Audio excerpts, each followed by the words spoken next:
Assalamualaikum warahmatullahi wabarakatuh. Selamat pagi anak-anak. Kita berjumpa kembali dalam pelajaran biologi. Kali ini kita masuk di bab 1 tentang ruang lingkup biologi.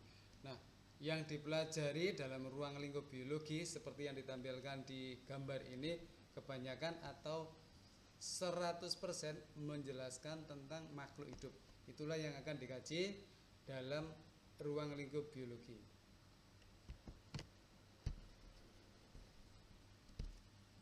Selanjutnya kita lihat tujuan pembelajaran. Di sini ada beberapa tujuan pembelajaran, ada 4.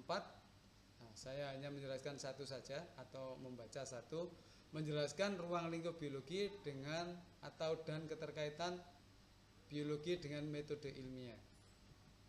Saya ulangi anak-anak, menjelaskan ruang lingkup biologi dan keterkaitan biologi dengan metode ilmiah. Selanjutnya A, karakteristik dasar makhluk hidup. Ada makhluk hidup yang hanya tersusun dari satu sel, maka dikenal dengan istilah uniseluler, dan ada juga makhluk hidup yang tersusun lebih dari satu sel atau multiseluler. Nah, ini silakan dilihat perkembangan makhluk hidup yang multiseluler. Ada hewan juga di situ ditampilkan. B, struktur organisasi kehidupan. Kehidupan memiliki struktur yang sangat terorganisir. Struktur organisasi kehidupan dalam berbagai tingkat dapat dijelaskan sebagai berikut. Yang paling kecil yaitu molekul, selanjutnya naik ke atas, dan yang paling puncak adalah bioma. Struktur organisasi kehidupan mulai dari yang paling kecil yaitu molekul. Selanjutnya molekul ini akan menyusun sebuah sel. Di situ kebetulan adalah sel jantung. Sel nanti berkumpul sehingga membentuk jaringan. Contoh yang ditampilkan adalah otot jantung. Betul ya, jaringan atau otot jantung. Berikutnya lagi, jaringan ini berkumpul sehingga membentuk organ. Kebetulan di situ ditampilkan organnya adalah jantung yang bisa menyusun sistem organ, yaitu sistem peredaran darah. Selanjutnya kita lihat struktur organisasi kehidupan. Ada individu. Nah, individu ini nanti berkumpul sehingga membentuk sebuah kelompok atau populasi. Selanjutnya struktur organisasi kehidupan. Di sawah terdapat berbagai macam populasi yang saling berinteraksi membentuk komunitas. Komunitas ini kemudian berinteraksi dengan faktor-faktor abiotik. Seperti itu contohnya, sehingga membentuk suatu ekosistem sawah. Silakan dilihat contohnya. Struktur organisasi kehidupan.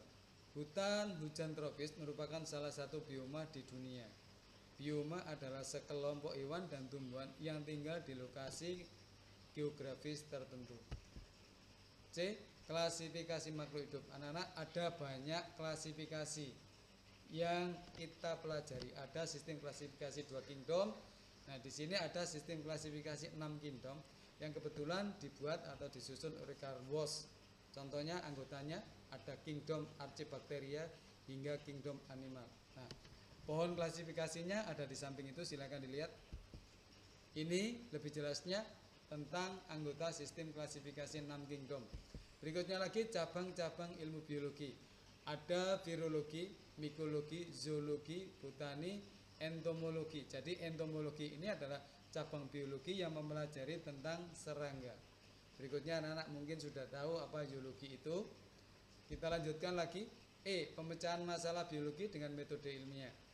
Di situ ada beberapa langkah.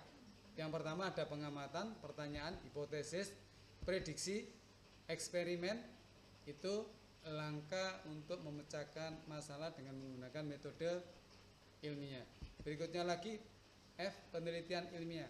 Nah, di dalam penelitian ilmiah terdapat beberapa kerangka atau tahapan atau susunan. Yang pertama ada kerangka acuan penelitian, ada proposal, prosedur pelaksanaan, analisis data, dan yang terakhir adalah laporan penelitian. 1, kerangka acuan penelitian. Nah, ini gambaran kerangka yang harus kita susun, yang sudah ada di benak pikiran kita. Yang ada pertama adalah judul. Berikutnya dilanjutkan latar belakang terus sampai manfaat yang didapat dari hasil penelitian. Yang kedua, proposal penelitian. Proposal penelitian meliputi identifikasi variabel penelitian. Anak-anak kita mengenal ada 3 variabel penelitian tentunya. ada variabel bebas, terikat, dan kontrol. Selanjutnya ada tujuan tinjauan pustaka, hipotesis, metode penelitian, jadwal penelitian. Yang ketiga, prosedur pelaksanaan penelitian. Nah, contoh yang diambil yaitu penelitian terhadap biji adenium, cepat atau lambatnya perkembangan. Tahapannya seperti nomor 1, 2, dan 3. Jadi ada tahap analisis atau pengamatan itu ya. Berikutnya analisis data. Analisis data adalah cara pengelolaan data hasil penelitian sehingga membuktikan kebenaran hipotesis yang diberikan. Silakan dilihat contohnya. Nah, di sini analisis data itu memuat 3 unsur ini. Yang pertama ada mendeskripsikan data, yang kedua menginterpretasi, yang ketiga menganalisis data. Yang kelima, laporan penelitian. Di dalam laporan penelitian berisikan yaitu bab 1 yang terdiri bab 1 yaitu pendahuluan, ada bab 2, bab 3, 4, 5 yang berisikan kesimpulan dan saran.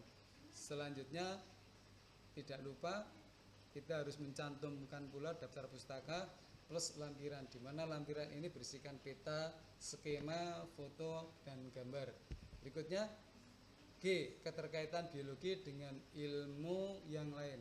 Saya ambil satu contoh anak-anak, di sini ada biologi dengan cabang ilmu yang lain. Jadi banyak ilmu yang berhubungan dengan biologi. Saya ambil satu contoh dengan ilmu kimia. Di dalam biologi yang dipelajari adalah makhluk hidup. Salah satu ciri makhluk hidup adalah tumbuh dan berkembang. Agar makhluk hidup itu bisa tumbuh dan berkembang, maka dibutuhkan zat makanan. Di dalam zat makanan terdapat beberapa zat kimia. Zat kimia inilah yang akan dikaji lewat ilmu kimia.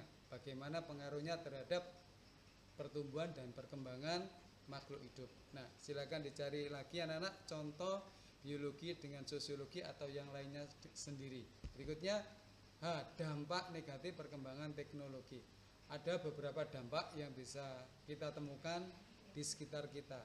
Salah satu contohnya adalah kerusakan ekosistem. Dan yang paling ngetren sekarang ini adalah senjata biologis berupa virus.